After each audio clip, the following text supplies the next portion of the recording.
Hello friends, ಎಲ್ಲರಿಗೂ ನಮಸ್ಕಾರ. ಇವತ್ತು ಡೇ 90 ಡೇಸ್ ಚಾಲೆಂಜಲ್ಲಿ ಇವತ್ತು 9ನೇ ದಿವಸಕ್ಕೆ ಮುಟ್ಟಿದ್ದೇವೆ.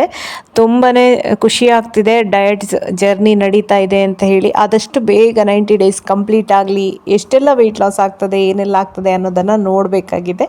ಇವತ್ತು ಮಾರ್ನಿಂಗ್ ಡ್ರಿಂಕ್ ಬೀಟ್ರೋಟ್ ಜ್ಯೂಸ್ ಮಾಮೂಲಿ ಅಂತೆ ಮಾಡಿ ಅದನ್ನು ಗ್ಲಾಸ್ಗೆ ಹಾಕ್ಕೊಂಡು ಟೇಸ್ಟ್ ಮಾಡುವಂತಹ ಸಮಯ.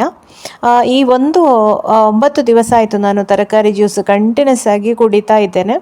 ನೆಕ್ಸ್ಟ್ ವೀಕಿಂದ ನಾನು ಇನ್ನು ಸ್ವಲ್ಪ ಡಯಟಲ್ಲಿ ನಂದು ಚೇಂಜಸ್ ಮಾಡಬೇಕು ಅಂತೇಳಿ ಅಂದ್ಕೊಂಡಿದ್ದೇನೆ.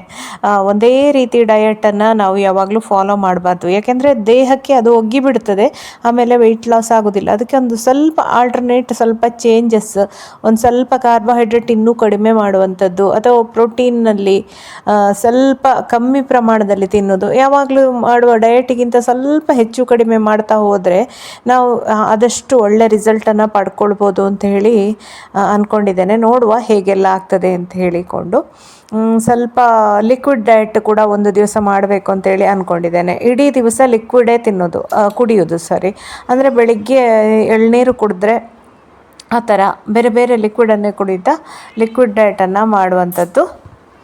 ಹೇಗೆ ಆಗ್ತದೆ ಅಂತ ನೋಡಬೇಕು. 11 ಗಂಟೆ ಅಷ್ಟೊತ್ತಿಗೆ ಮಜ್ಜಿಗೆ ನೀರು, ಮತ್ತು ಮಧ್ಯಾಹ್ನ ಆಗುವಾಗ ಏನಾದರೂ ಸೂಪು, ಹಾಗೆ ಈವ್ನಿಂಗ್ ಪುನಃ ಏನಾದರೂ ಇದು ಫ್ರೂಟ್ ಜ್ಯೂಸು ಏನಾದರೂ ಕುಡಿಯುವಂಥದ್ದು. ನೈಟ್ ಏನಾದರೂ ಎಂತ ಹೇಳೋದು, ಸ್ಮೂದಿ ಆ ಥರ ಏನಾದರೂ ಕುಡಿದು ವೆಯ್ಟ್ ಲಾಸ್ ಜರ್ನಿಯನ್ನು ಮಾಡಬೇಕು ಅಂತಿದ್ದೇನೆ. ನೋಡುವ. ನಡೀತಾ ಇದೆ. ಬೆಳಗ್ಗೆ ವರ್ಕೌಟ್ ಆಗಿ ಮಾರ್ನಿಂಗ್ ಜ್ಯೂಸ್ ಎಲ್ಲ ಕುಡ್ತಾ ಇತ್ತು.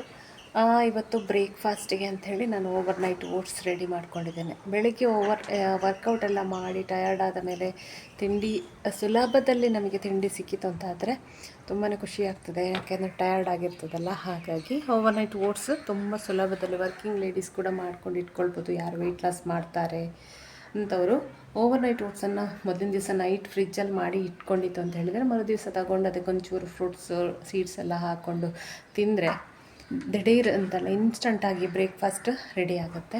ಹಾಗೆ ಇವತ್ತೊಂದು ಸ್ವಲ್ಪ ಸ್ಕಿನ್ ಗ್ಲೋ ಕೂಡ ಆಗಿದೆ ಅಂತ ಅನಿಸುತ್ತೆ ನನಗೆ. ನೋಡಿ, 1 ವಾರದಿಂದ ಕಂಟಿನ್ಯೂಸ್ ಆಗಿ ನಾನು ಇದು ತರಕಾರಿ ಜ್ಯೂಸನ್ನು, ಬೀಟ್ರೂಟ್ ಜ್ಯೂಸು, ಕ್ಯಾರೆಟ್ ಜ್ಯೂಸು, ನೆಲ್ಲಿಕಾಯಿ ಜ್ಯೂಸ್ ಅಂತ ಹೇಳಿ ಕುಡಿತಾ ಇದ್ದೇನೆ. ಸ್ಕಿನ್ನು ಚೆನ್ನಾಗಿದೆ ಅಂತೇಳಿ ನನಗೆ ಸಹ ಅನ್ನಿಸ್ತಾ ಉಂಟು. ಹಾಗೆ ನಿದ್ದೆ ಕೂಡ ಆಲ್ಮೋಸ್ಟ್ 10ಗೆ ಮಲಗಿ ಬೆಳಿಗ್ಗೆ ಬೇಗ ಹೇಳಬೇಕು ಅಂತ ಹೇಳಿ ಅದನ್ನೇ ಕನ್ಸಿಸ್ಟೆನ್ಸಾಗಿ ಮಾಡ್ತಾ ಇದ್ದೇನೆ. ಒಮ್ಮೊಮ್ಮೆ ಏನಾಗುತ್ತೆ ಅಂತ ಹೇಳಿದರೆ ನೈಟ್ ಏನೋ ಯೋಚನೆಯಲ್ಲಿ ನಿದ್ದೆನೇ ಬರೋಲ್ಲ ಒಂದೊಂದು ಸತಿ. ಆಗ ಏನು ಮಾಡೋಕ್ಕೂ ಆಗಲ್ಲ, ತುಂಬ ಅದೇ ಒಂದು ಸ್ಟ್ರೆಸ್ ಆಗ್ತಾ ಇದೆ, ಅಯ್ಯೋ ನಿದ್ದೆ ಮಾಡಿಲ್ಲ ಅಂತ ಹೇಳಿ. ಆ ರೀತಿ ಕೂಡ ಆಗ್ತದೆ ನನಗೆ ಒಂದೊಂದು ಸತಿ. ಲೇಟ್ ಆಯಿತು, ಏನು ಮಾಡಿದರೂ ನಿದ್ದೆ ಬರಲ್ಲ, ಏನು ಮಾಡೋದು ಅಂತ ಹೇಳಿ ಯೋಚನೆ ಮಾಡ್ತಾ ಟೈಮ್ ಹೋಗೋದೇ ಗೊತ್ತಾಗಲ್ಲ. ತುಂಬ ಬೇಜಾರಾಗ್ತದೆ. ಅದಕ್ಕೋಸ್ಕರ ಏನೇ ಸ್ಟ್ರೆಸ್ ಇದ್ದರೂ ಕೂಡ ಅದನ್ನೆಲ್ಲ ರಾತ್ರಿ ಬಿಟ್ಟು, ಆ ಯೋಚನೆಯನ್ನು ಬಿಟ್ಟು ನಾವು ಮಲಗಬೇಕು. ಎಲ್ರಿಗೂ ಅಷ್ಟೇ, ರಾತ್ರಿ ಮಲಗಿದ ತಕ್ಷಣ ನಿದ್ದೆ ಮಾಡಬೇಕು ಅಂತ ಹೇಳಿ ಮಲಗ್ತೇವೆ, ಬಟ್ ನಿದ್ದೆ ಬರೋದಿಲ್ಲ ಒಂದೊಂದು ಸತಿ. ಈ ಸಮಸ್ಯೆ ನಿಮಗೆ ಕೂಡ ಆಗ್ಬೋದು. ಇದ್ದರೆ ಕಮೆಂಟ್ ಮಾಡಿ. ಮತ್ತು ಇನ್ನೂ ತುಂಬ ವಿಷಯ ಇದೆ ವೆಯ್ಟ್ ಲಾಸ್ ಜರ್ನಿ ಅಂತೇಳಿ ಬಂದಾಗ. ಮತ್ತು ಯೂಟ್ಯೂಬಲ್ಲಿ ಬೇರೆ ಬೇರೆ ರೀತಿ ಎಕ್ಸಸೈಸ್ ಇದೆ, ಅದನ್ನು ನೋಡಿಕೊಂಡು ಮಾಡ್ಬೋದು. ಎಲ್ಲೂ ಜಿಮ್ಮು ಅದು ಇದು ಹೋಗಬೇಕು ಅಂತ ಇಲ್ಲ. ಜಿಮ್ಮಿಗೆ ಹೋಯ್ತು ಅಂತ ಹೇಳಿದರೆ ಅದಕ್ಕೊಂದು ಅಲ್ಲಿ ಹೋಗಲಿಕ್ಕೆ ಬರಲಿಕ್ಕೆ ಟೈಮು ಇದು ಅಂತ ಹೇಳಿ ಮನೆ ಕೆಲಸದ ಮಧ್ಯೆ ಅದು ಕಷ್ಟ ಆಗುತ್ತೆ. ಅದಕ್ಕೆ ಮನೆಯಲ್ಲೇ ನೀವು ಜಿಮ್ ಥರನೇ ಎಲ್ಲ 1-2 ಡಂಬಲ್ಸ್ ಬೇಕಾದರೆ ತಗೊಂಡು ಇಟ್ಕೊಳ್ಬೋದು. ವೆಯ್ಟ್ ಟ್ರೈನಿಂಗ್ ಮನೆಯಲ್ಲೇ ಮಾಡ್ಕೊಳ್ಬೋದು ಆರಾಮ್ಸೆ. ಎಲ್ಲ ಯೂಟ್ಯೂಬಲ್ಲಿ ವೀಡಿಯೋಸು ಚೆನ್ನಾಗಿದೆ. ಇನ್ಸ್ಟಾಗ್ರಾಮಲ್ಲಿ ಕೆಲವರು ರೀಲ್ಸ್ ಮಾಡ್ತಾರೆ, ಜಿಮ್ ಕೋಚಸ್ ಎಲ್ಲ, ಅವರದ್ದೆಲ್ಲ ರೀಲ್ಸ್ ಇರುತ್ತೆ, ತುಂಬ ಚೆನ್ನಾಗಿ ಹೇಳಿಕೊಡ್ತಾರೆ. ಅದನ್ನೇ ನೋಡಿಕೊಂಡು ನೀವು ಕೂಡ ವರ್ಕೌಟನ್ನು ಮಾಡ್ಬೋದು, ಏನೂ ತೊಂದರೆ ಇಲ್ಲ. ಇವಿಷ್ಟು ಇವತ್ತಿನ ಡೇ ಏನಾಗುತ್ತೆ ಹೇಗಾಗುತ್ತೆ ಅನ್ನೋದನ್ನು ನೋಡುವ. ಸ್ವಲ್ಪ ಬಾಡಿ ಪೇನ್ ಎಲ್ಲ ಇದೆ, ನಿನ್ನೆ ಮೊನ್ನೆ ಎಲ್ಲ ಸ್ವಲ್ಪ ಎಕ್ಸಸೈಸ್ ಮಾಡಿದ್ದು.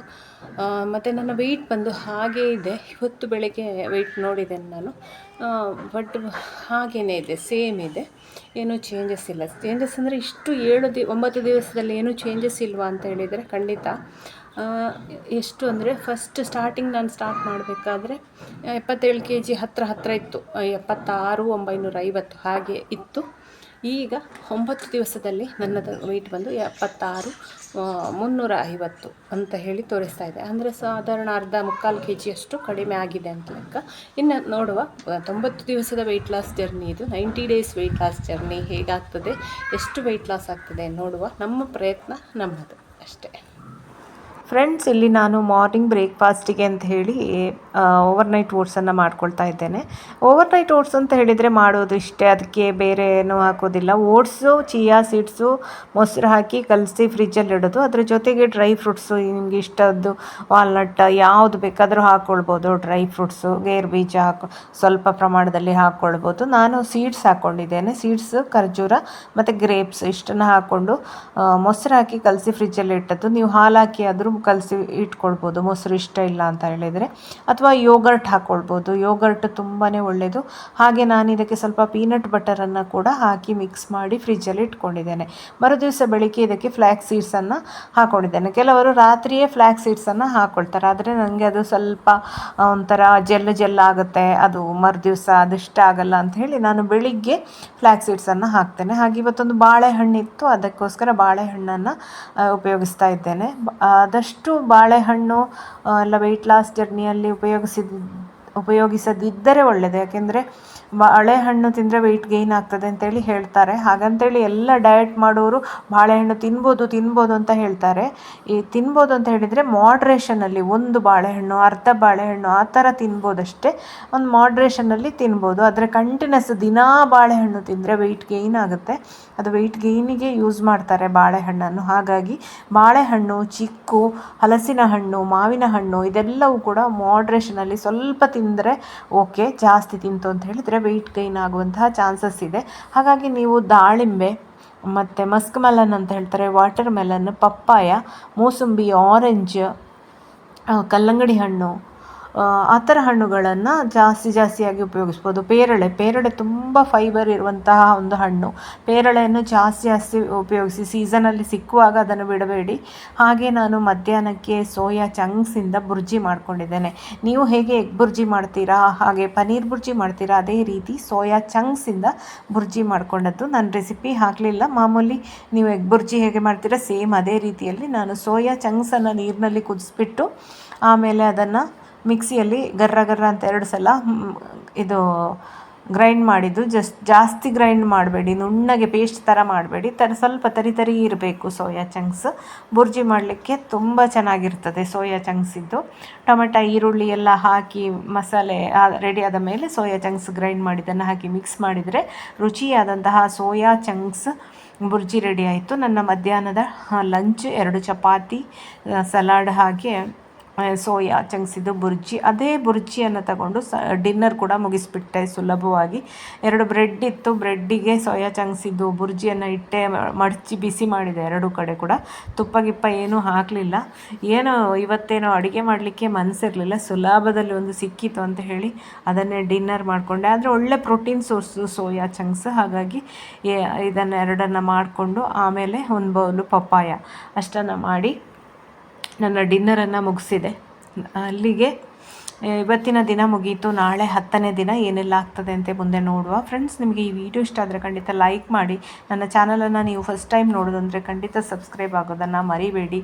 ನೀವೆಲ್ಲರೂ ನೋಡ್ತೀರಾ, ಹಾಗೆ ಒಂದು ಲೈಕ್ ಕೊಡೋದನ್ನು ಕೂಡ ಮರಿಬೇಡಿ. ಲೈಕ್ ಕೊಟ್ಟು ಸಪೋರ್ಟ್ ಮಾಡಿ ಅಂತ ಹೇಳ್ತಾ ವಿಡಿಯೋವನ್ನು ಮುಗಿಸ್ತೇನೆ. ಬಾಯ್, ಥ್ಯಾಂಕ್ ಯು.